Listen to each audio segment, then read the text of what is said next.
Welcome all to my session 4 by 10 minutes, Advanced Techniques in Microsoft Teams Tab Development. I'm Yannick Reekmans. I'm an Office Development MVP. I focus mainly on SharePoint and Teams development in my MVP practices and everything I do as an MVP. During my day job, I'm a Microsoft 365 Cloud Solution Architect, and I cover a lot more than just SharePoint and Teams. But for my MVP, I focus on Teams and SharePoint specifically. Now, you can find me on Twitter at Yannick Reekmans and on my blog. If you have questions, we will have a Q&A at the end, but you can also reach out to me on Twitter or on my blog or find me on LinkedIn or wherever you can find me on the internet. Let's dive in directly. My clicker just died, so I don't know why I'm still holding it. So just died exactly 3 minutes ago. So let's move on to the agenda. First of all, setting the scene and see what is our demo application. And then we'll be covering 4 advanced techniques that we will be integrating inside this demo application. And at the end, we'll do a wrap up, a Q&A, and I will be giving away some stickers again. So let's get started. Setting the scene. I found a nice picture of a road with a nice scenery just for this section. So imagine we're Contoso University. We're working at the university. We take this application where we manage our courses and our students, and it's currently running already standalone in the browser. It works. We're happy with it. But since all of our work is moving into Teams, we like to integrate this specific application inside Teams as a tab, specifically for administration and the people that are working at administration, so they can enjoy this application from the place where they're already collaborating together. So what we have at the moment is a React-based single-page application. It interacts with an ASP.NET Core Web API, and it needs a token to call this API. It can currently run standalone, and authentication is working. Woohoo! Authentication is working standalone.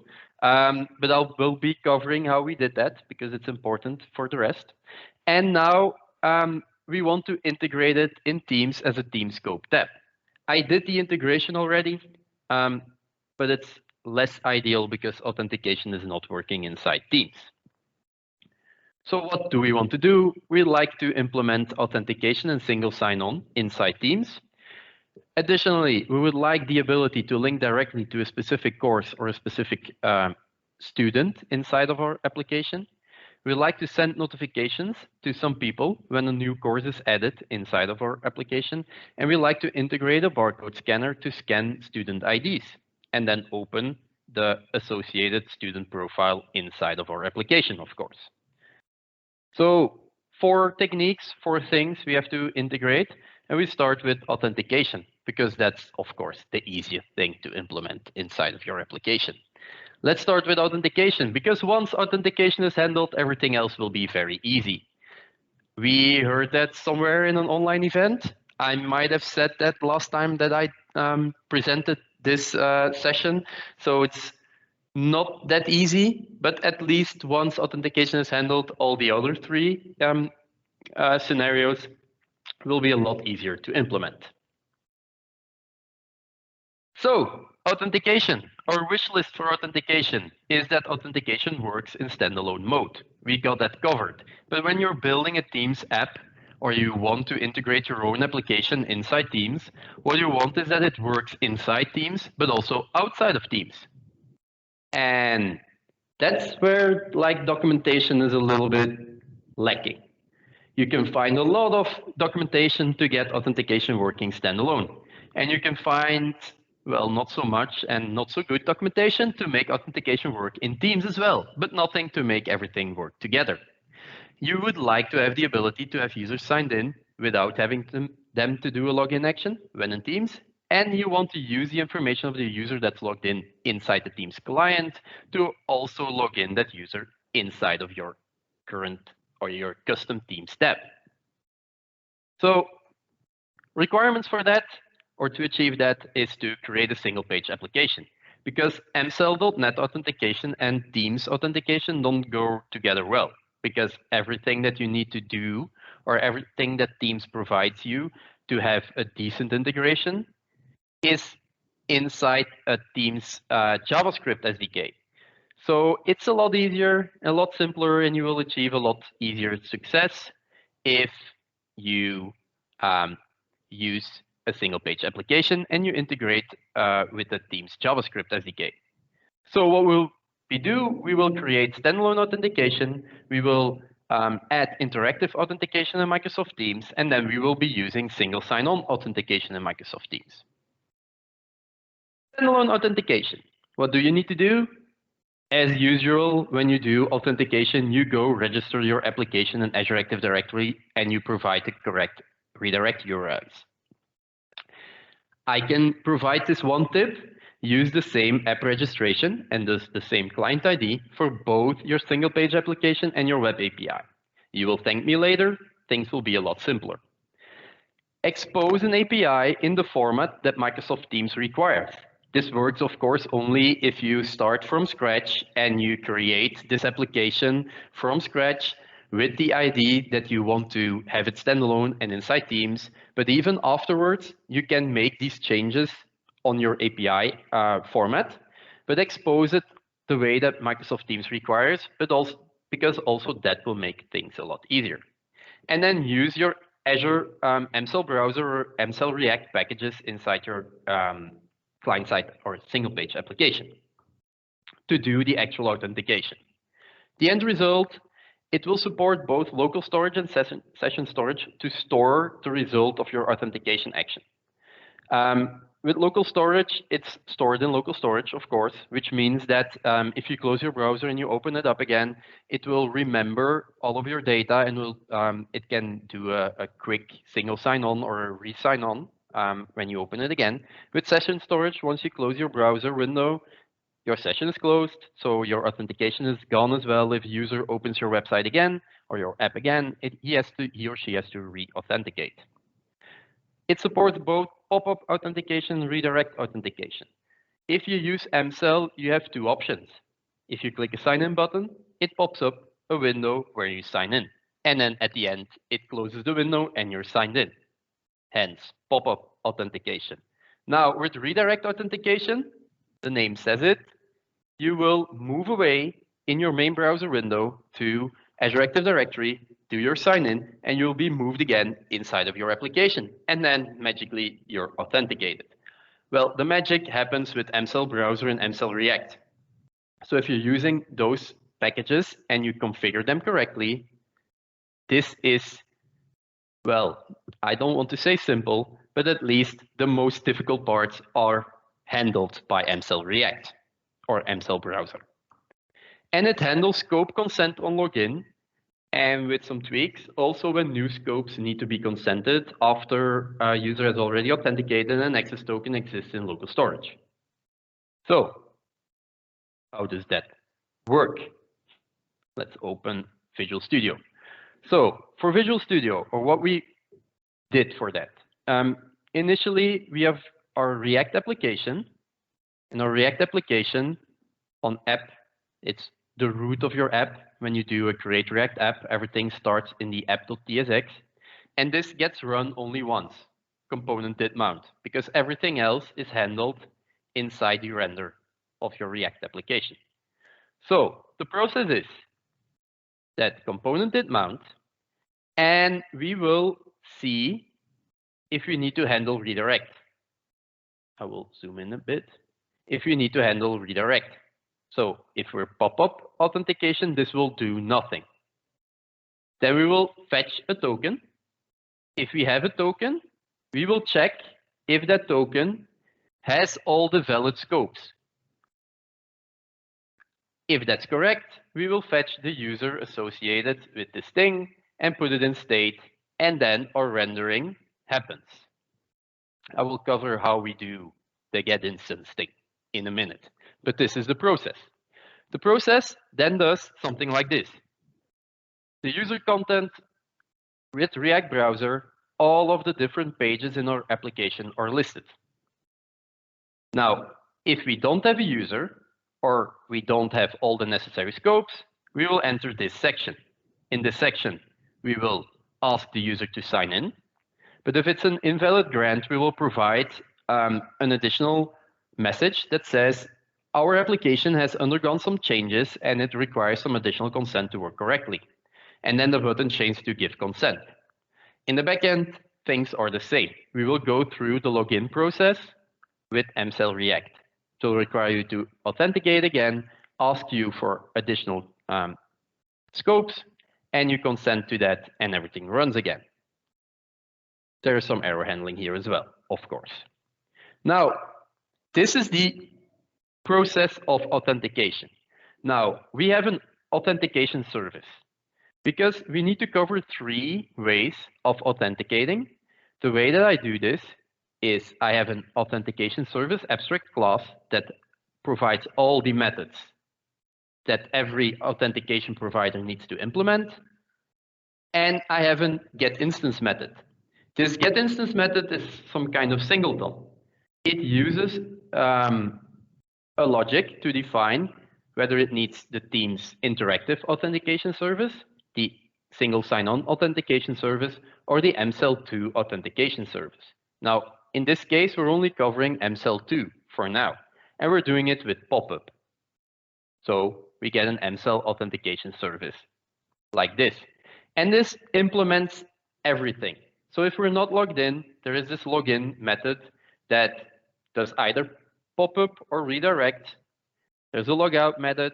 There is get user, get token, and it does basically everything that you need to do this authentication with MCell authentication. Now, how this works, it goes like, let's see where my browser window, it goes like this. Let's refresh. If you're not logged in, it shows this. You go sign in. It knows that I'm already logged in this session, and it will ask me for consent. I can, because I'm a global administrator, consent on behalf of my organization, but user consent works as well, and then I can accept. Now, this is the error handling, because I'm canceling the login process, nothing, well, an error occurred, and it shows all of that information. Now, if I accept, this whole application would change, but I'm not doing that because then I cannot continue with the rest of the demo later on. So this is default MCell2, and MCell2 works quite well. It's the new MCell authentication library that you want to best use, because ADL.js is deprecated. V1 will probably move out as well pretty soon. So it's the V2, and V2 makes sure that you have an access token and that it uses the authorization code flow with PKCA flow. PKCA means proof key for code exchange, and it's the new implicit grant authentication flow, but a lot safer, and it works in the newest browsers as well. So it's up to you, but it's best to move into MCell.js 2. Now, if we move to interactive Teams authentication, we want to have the same thing inside Teams. Like, I go in Teams, I want to authenticate, and I'd really like this to work. Now, to have this working, let me open Teams first. You see, if I open my application in Teams, it still shows sign in required. So first of all, if we click sign in, I'd love it to have a pop-up and do the sign in, etc., etc. Now, how does that work? You will use the Microsoft Teams JavaScript SDK to initiate a pop-up and then notify login success. And this is where Teams does something specific, because you're already inside the Teams client and you're in that little frame for your Teams tab. You're already in an iframe. This means you need to pop out your login request. Now, Teams does not allow you to create a pop-up by default. You need to use their pop-up method in the Teams JavaScript SDK. After the authentication, you need to notify Teams of your login success, and provide the account that authenticated back to the main window. Now, the end result will be that it only supports local storage. Remember, because Teams pops out itself a new window, you cannot use session storage because according to our website, both the pop-up and the main window are different sessions. So while your authentication will work in that pop-up, the information will not be passed into your main window and things will not work. So better use local storage for this because that's shared between windows and sessions. It only supports redirect authentication. And this is mind-blowing because we're talking about we'll create a pop-up in Teams. But we're not creating a pop-up with MCell2. We're creating a pop-up with Teams. So Teams pops out a window. In that window, we want to trigger authentication, but it's not popping out another pop-up from MCell2, but it's doing a redirect in that new window and then return with the in that same window with the authentication code in the end. So it only supports redirect authentication. It does handle scope consent on login or when new scopes need to be consented because of the fact that it's just the normal MCell2 login flow. And when you log in and you request more scopes than have been authenticated or consented to, you will be asked to consent those additional scopes. For new scopes, remember that we check the access token if it still contains all the valid tokens. I will show you how I do that later on. And it still uses the authorization code flow with PKCE to return an actual access token containing all the scopes that you requested. And I use a little trick with a query string parameter to make sure that my application knows when it's running in Teams. Okay? So how does that work? Back to Visual Studio. Visual Studio, in here, with our authentication instance, it knows that it is running in Teams when there's a query string parameter that says in Teams equals true. Or when the URL that we're calling is the authentication start path for Teams out service or the end path for Teams authentication service. This is for the redirect. So when we do a pop-up with Teams, we start at the start path. And when that start path is hit, we will do an automatic redirect to Azure Active Directory, log in, and then we will be returned to the authentication end path. And in these three scenarios, we will need to handle Teams out service. So Teams authentication service inherits or extends MCell2 out service, and then does something or some specific things. Like if you initiate a Teams authentication service, we force it to be a redirect, and we will say that the return or the redirect path is the auth end path. So we override the default setting. We initialize the Teams SDK. Don't forget to do that because otherwise nothing will work. And we will be handling redirect. And this is where things get interesting. So handle redirect is the first thing we call in our app. Remember? So that's the first thing that we call. So what we do when you open this method or start this method is we'll check if we're in the auth start path. If we are, we will try to see who is logged in into Teams. So we get the context, we get the user principal name for this logged in user, and then we just do a login from the parent. So we will do MCell2 authentication service login with this specific login hint. Remember what it does? We just showed it in here. Login will do, in this case, a redirect with this login hint. When that's done, and we're providing the redirect start page and the callback URL with within the authentication service. So when we're then returning back, it will handle redirect again. We're not at the authentication start path. We're at the authentication end path. So we still end up in handle redirect of this authentication provider. And then we will be doing handle redirect of the parent.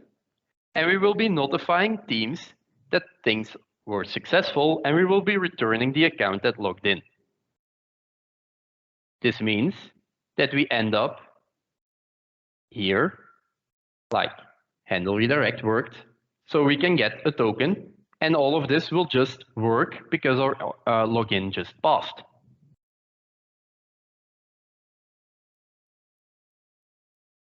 The login, and this is the special part of the Teams authentication as well, is first of all, when you click the login button, you will need to use Microsoft.authentication.authenticate. This is the one that triggers the actual pop-up. We will let it trigger on the out start path. The out start path in that window will trigger handle redirect, and it will go through the whole flow that I just described. And with the notify success in the pop-out window, we will then be returned back to success callback. It will give the account back to your main Teams window, which we then can set as the active account. After that, we can do an acquired token, and our authentication will work. If we see that in the demo, you see that we can do sign in. You saw maybe very briefly, I will do it again. See in the pop-up, it goes to auth Teams, like here. It redirects. We can do a permission requested, accept, and then continue. I'm not doing that now. And there is this error that pops up. So this is the interactive authentication. Now, annoyingly, this means that you still have to click the sign in button. We know that I'm already logged in Teams. We're providing it with the login hint, but still I have to click the sign in button. So how do we fix that? Well, we use single sign-on in Teams. Single sign-on in Teams is a new feature provided, well, for a year in the Teams JavaScript SDK with a method that's called getAuthenticationToken to fetch a token. Now, how does that work? The end result means that it returns a limited scoped access token. So it's different from that access token that we got in the two different previous steps. Two previous steps, we got an access token with all the scopes that we requested. With getAuthenticationToken, you only get an authentication token or an access token for your specific application, for your API that you exposed in Azure Active Directory. So your token can only work for your own application.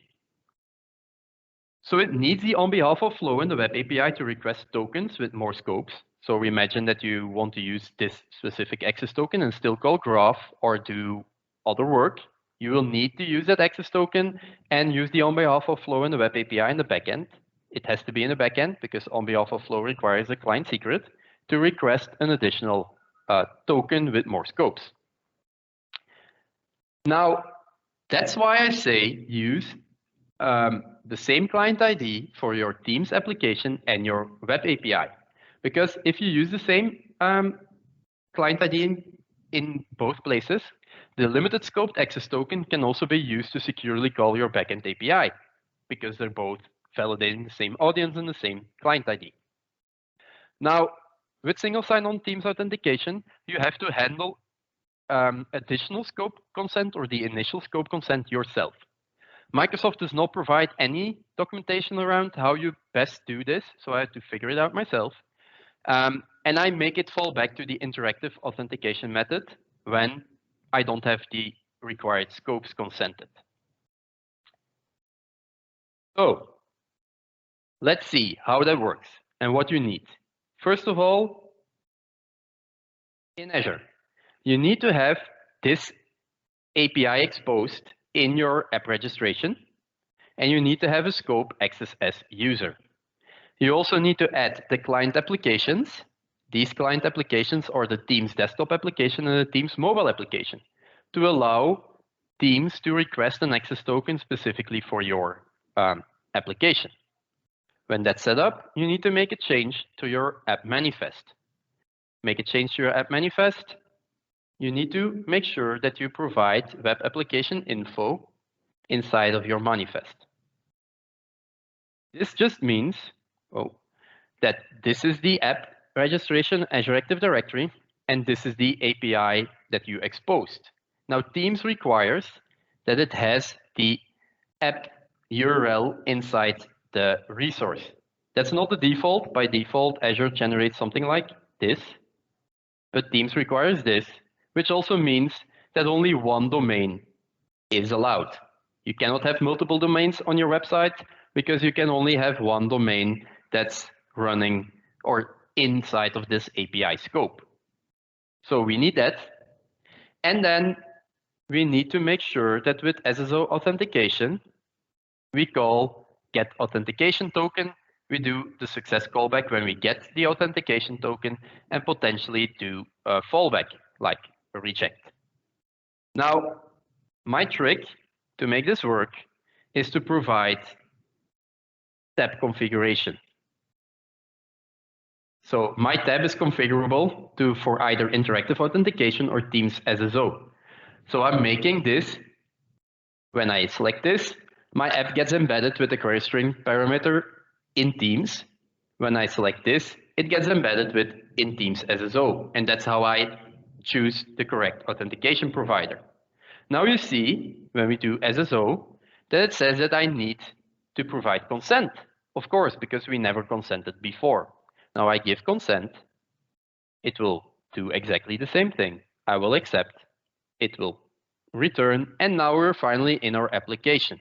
Now, if we select or we check the application itself and we select the local storage, we see that all of this is stored by MCell. This is the way, when I refresh, it will always log me in again.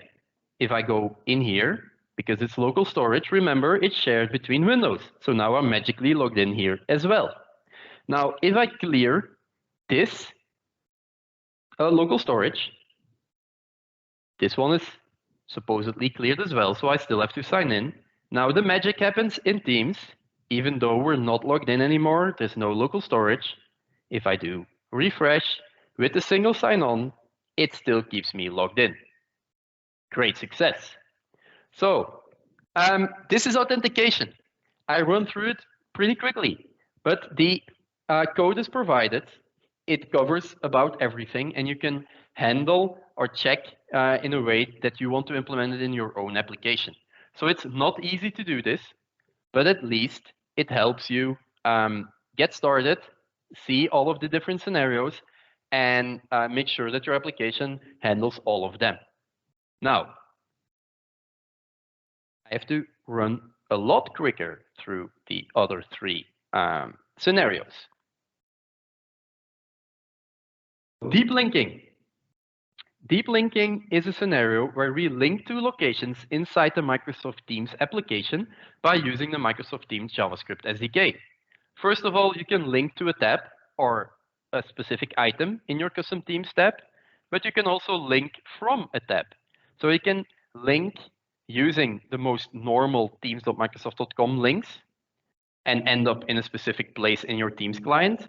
And there are some special formats to link to a chat, link to a file in a channel, and link to a scheduling dialog. So how does that work? It's in code, of course.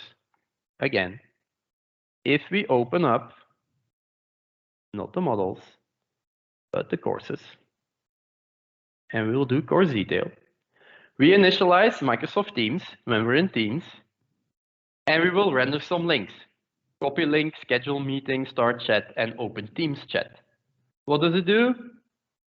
It will use a Microsoft Teams.share deep link to share a link to that specific page, and you provided some parameters that uniquely identify this place inside of your Teams app. For me, it's easy. I use courses details and the course ID, which is the path directly inside of my application anyways, so that's unique. That's my unique identifier. You need to provide it with a label, which will be shown when you pop it up, and you need to provide the web URL to a website.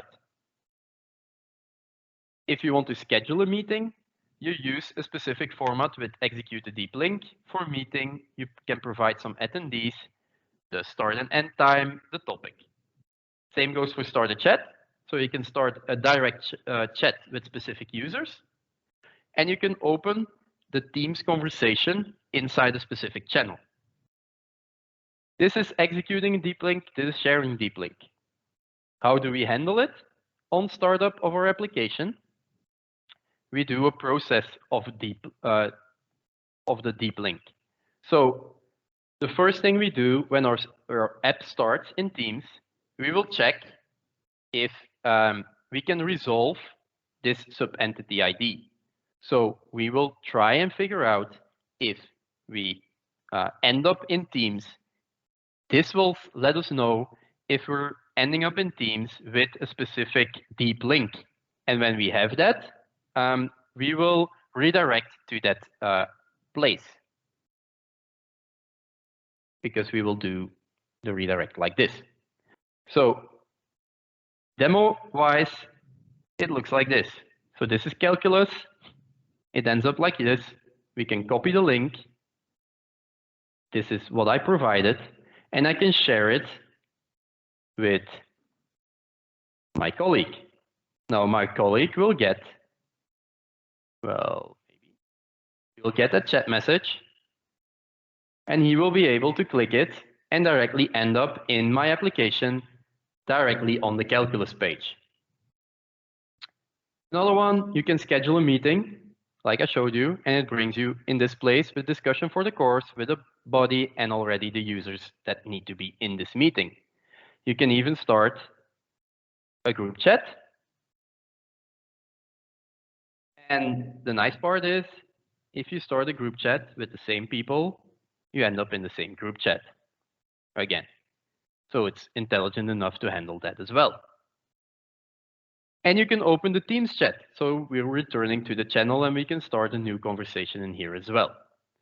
So deep linking can provide a lot of value to your users because they can interact with the Teams client application and do some team-specific actions in the scope of your Teams tab, or you can let users link directly to an item within your custom Teams tab.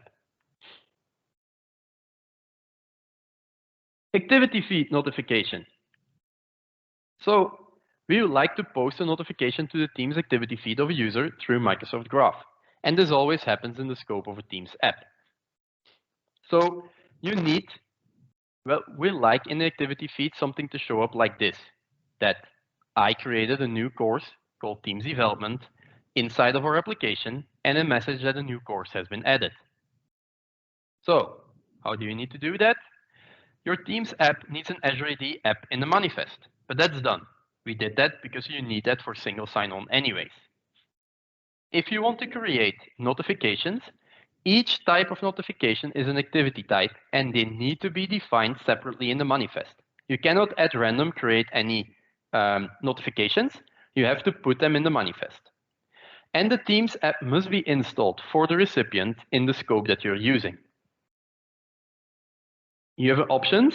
You can send notification to a user in a chat. That means that the Teams app for which you want to send a notification has to be installed in this group chat. You can send notification to a user in a team, which means that the app for which you want to send notifications has to be installed in that specific team. Or you can send notifications to a user, which means that the app for which you want to send notifications has to be installed in the personal scope of that user. Otherwise, it does not work. And you get a very random error message back from Graph. Now, back to code. And this happens, well, no, back to Azure AD first. So you need API permissions. So you need Teams activity.send. Send the teamwork activity as the user. Because we're sending on behalf of, we'd like to say that when I'm logged in and I create a new course in my application, my notification will be sent as me to that other specific user. So it's a delegated scope. We just consented to it already in the login. So we consented that it's that it can be used.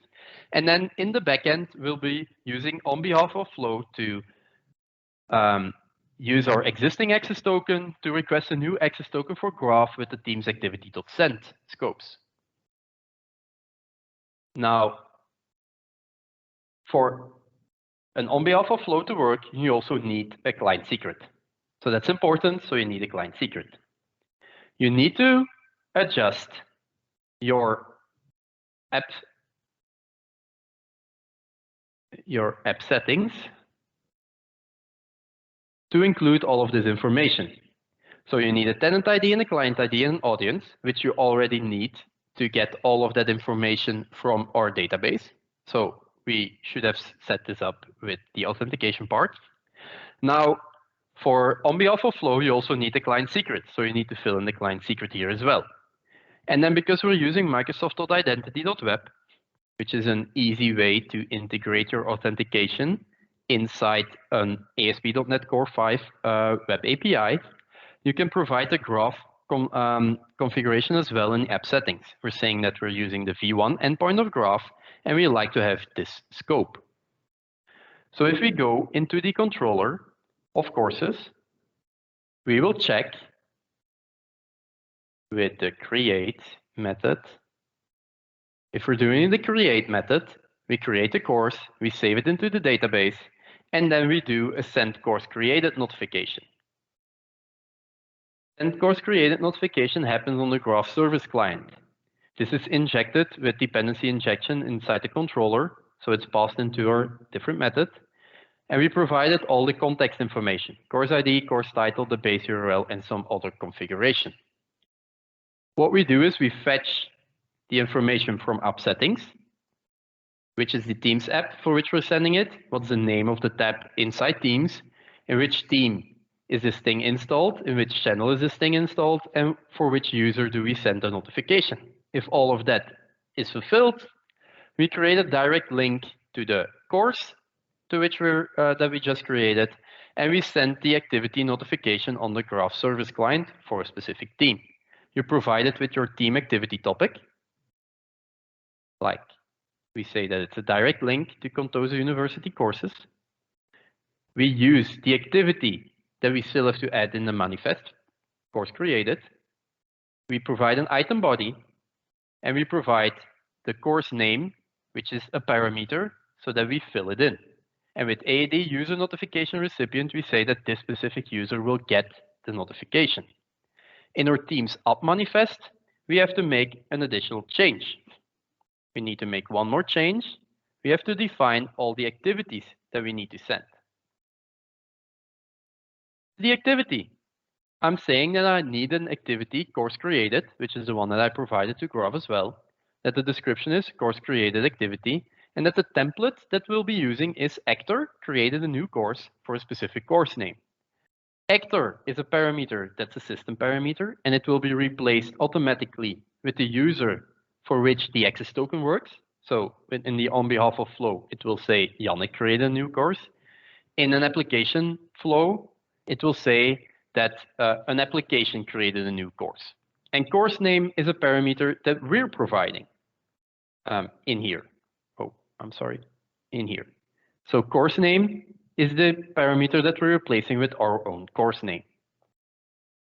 So if we switch to Teams again, and this is not the correct Teams window, it's probably this one, and switch like this. So if we go into Teams inside of our application and we go create a course, we name it, or we give it the number 6003, Teams development. The credits are 4, and we give it a department, engineering, and we do create, and if all goes well, this will create a new course. This is here. Now, let's see. On the other end, with my colleague, he will get the notification. You can see here that activity gets a badge, a notification badge. You can open it up. It's a new one. It gets selected because it's a new one, and it will already open directly with our direct link, the new created Teams development course inside of our application. Woohoo! That was the activity feed notification. And then we move to the last one.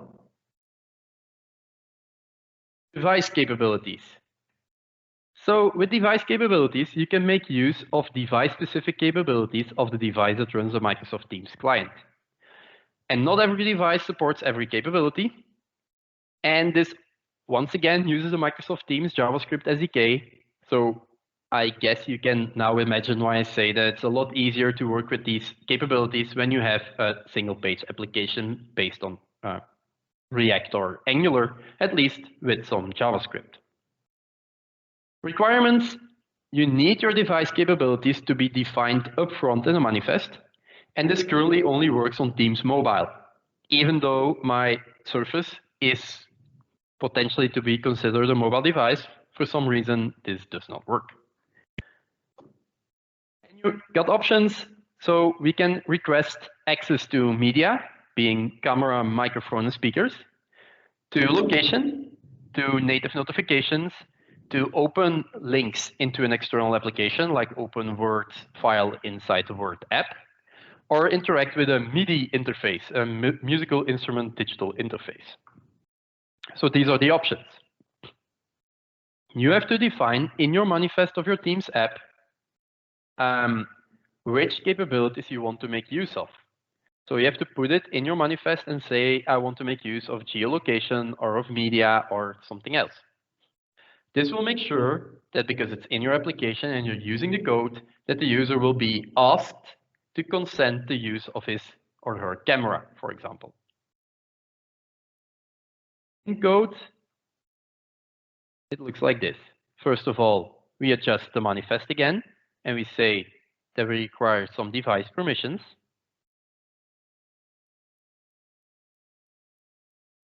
I provide them all, but in essence, for what we're doing, I only need media because I want to access the camera. So this is what we need. And inside the students,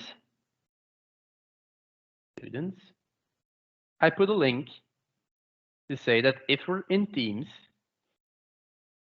let me find it again. If we're in Teams, find a student by a QR code.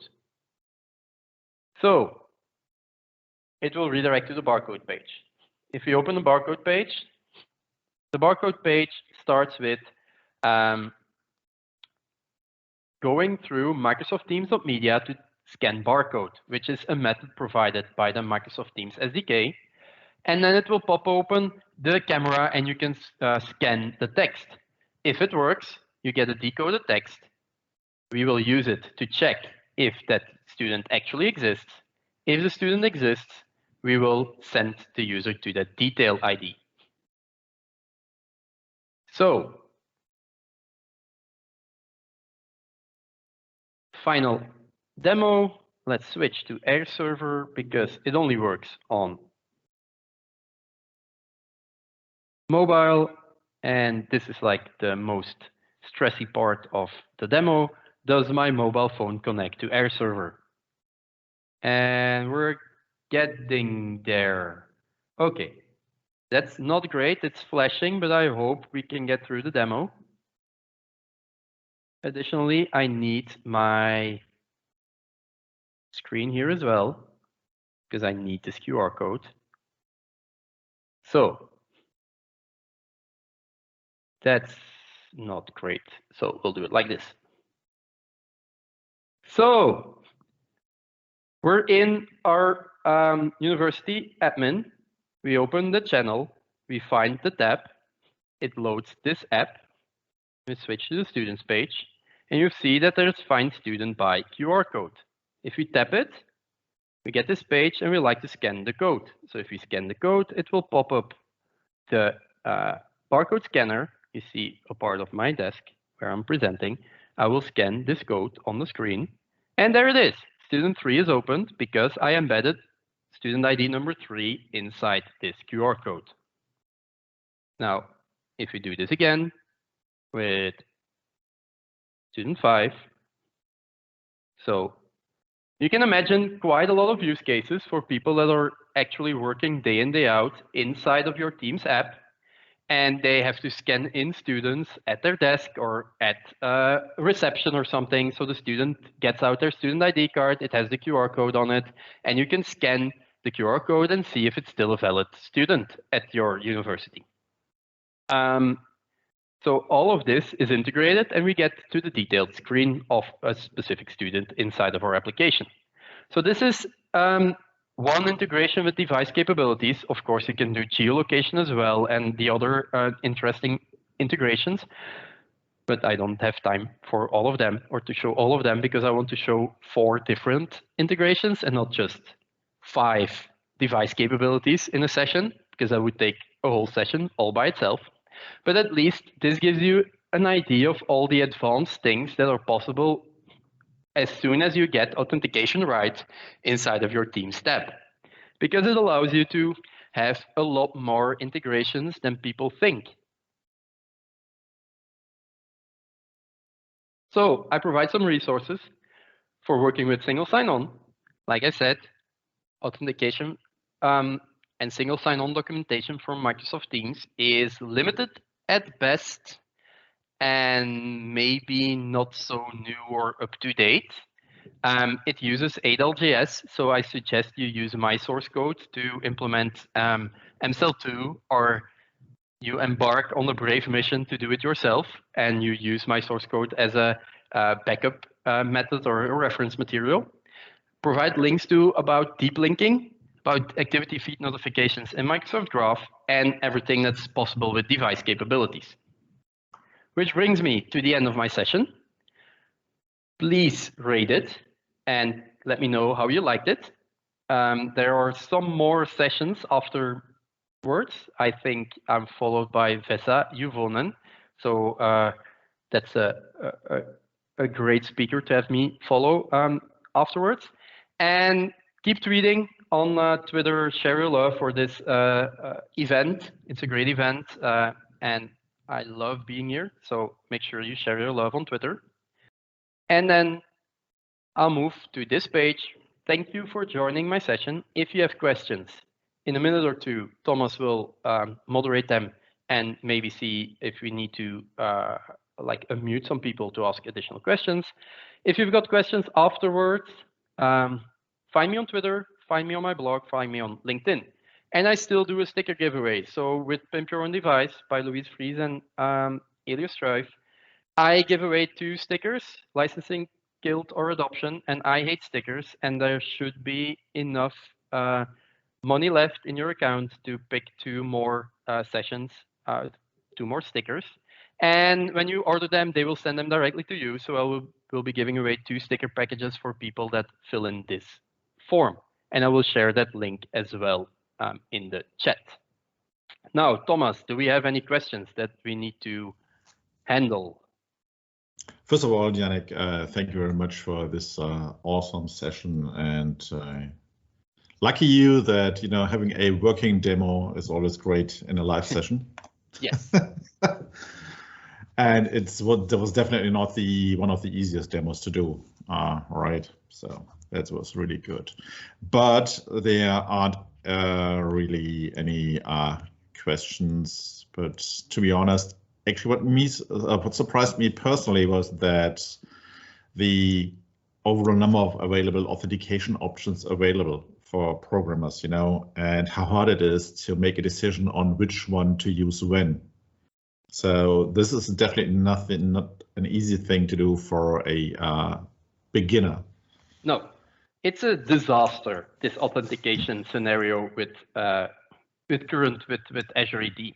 Well, it's not so much a disaster as it's like we started with ADLJS, which is deprecated. We've got MCLJS v1, and now we've got MCLJS v2.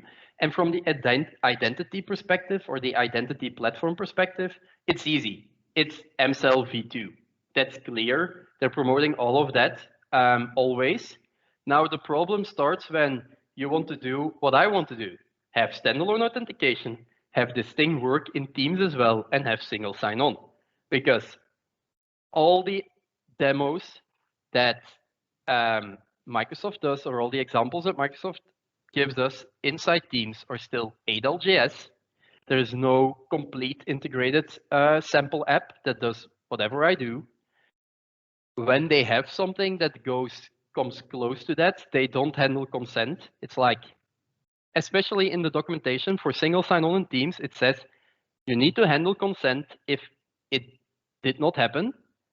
We let you figure it out yourself. And the easiest thing is to do admin consent. It's literally in that documentation, which is maybe not the best thing you want to provide your users with, because you like to give control to your end users yourself to what they want to consent. And all of this works with when you stick your application just in Teams, but not standalone. You can do ADLJS, although it will be deprecated in a year. But if you want to do the whole thing and support standalone as well, this is not so great. Or like what's provided by Microsoft is not so great. Yeah. And for a beginner, it's not easy to figure this out. So there's my reference or sample application to see how I handle it. I'm not sure I cover every scenario, but at least I covered what I could think of that I want to have covered. And feel free to do a PR if you find something that is not covered yet.